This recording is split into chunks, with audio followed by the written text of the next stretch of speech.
This is the wireframe walkthrough for the 9box Creator app. The 9box Creator app takes place in 5 different stages on 5 different pages. The first page is a page that allows the user to upload data using Microsoft Excel spreadsheets. There is no other way for data to be put into the app other than uploading it through this upload option.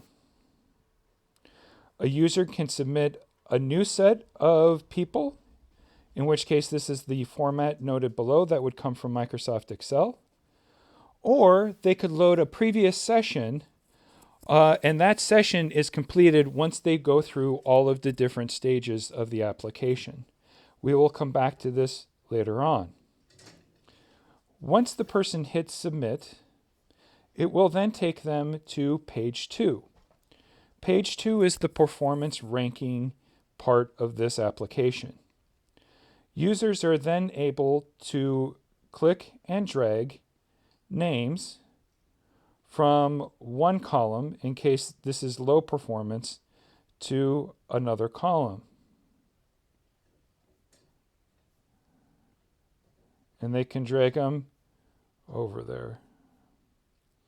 So in this case, we have Billy as a low performer, Mitali and Sally as consistent performers, and Gaurav and Sam as high performers.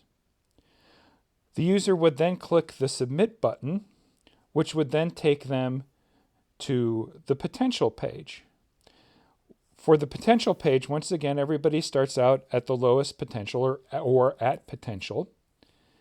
And then they would be click and dragged to the places where they should go.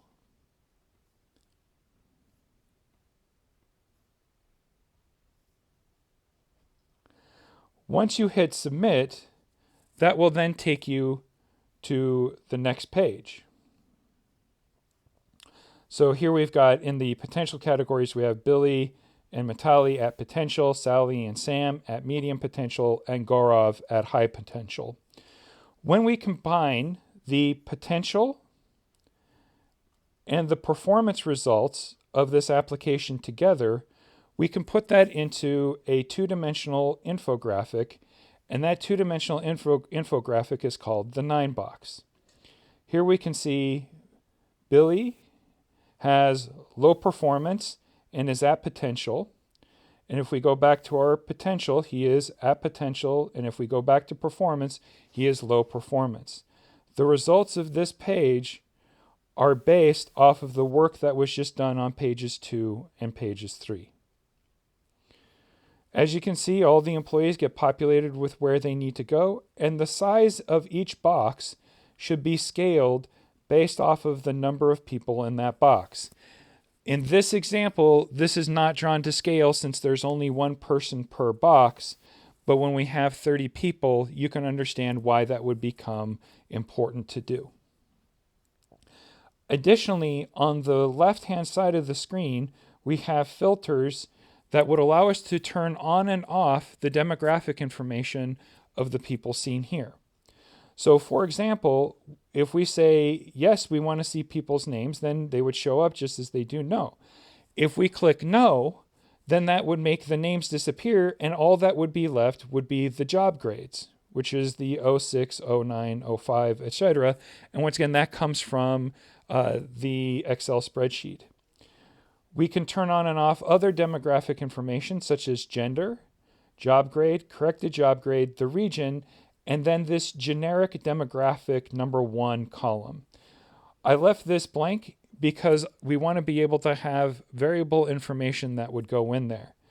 Perhaps it would be something like number of years at the company.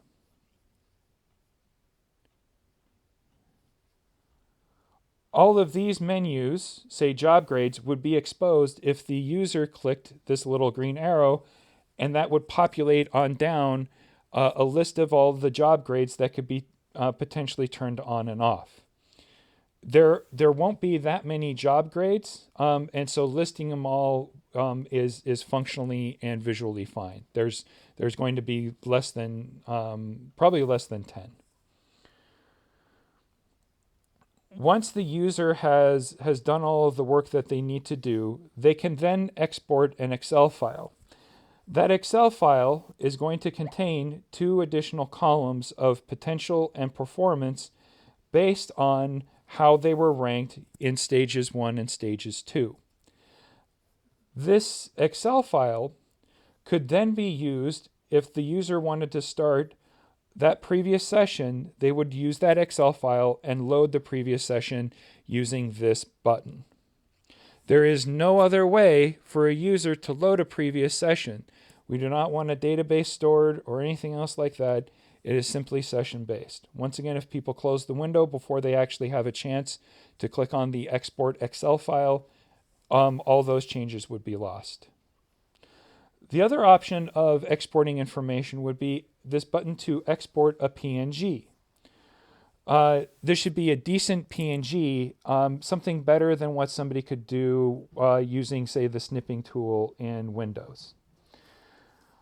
Once that PNG is exported, and you can allow the users to give a name for it, and the export Excel file is exported, the user really has no more use of the application until the next time they need to do this.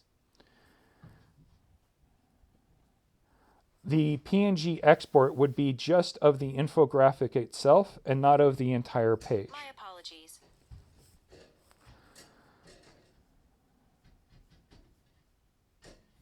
I think that is probably all that I would need to cover for the app. Hopefully the wireframes and the examples show you guys what needs to happen with this. Thank you very much.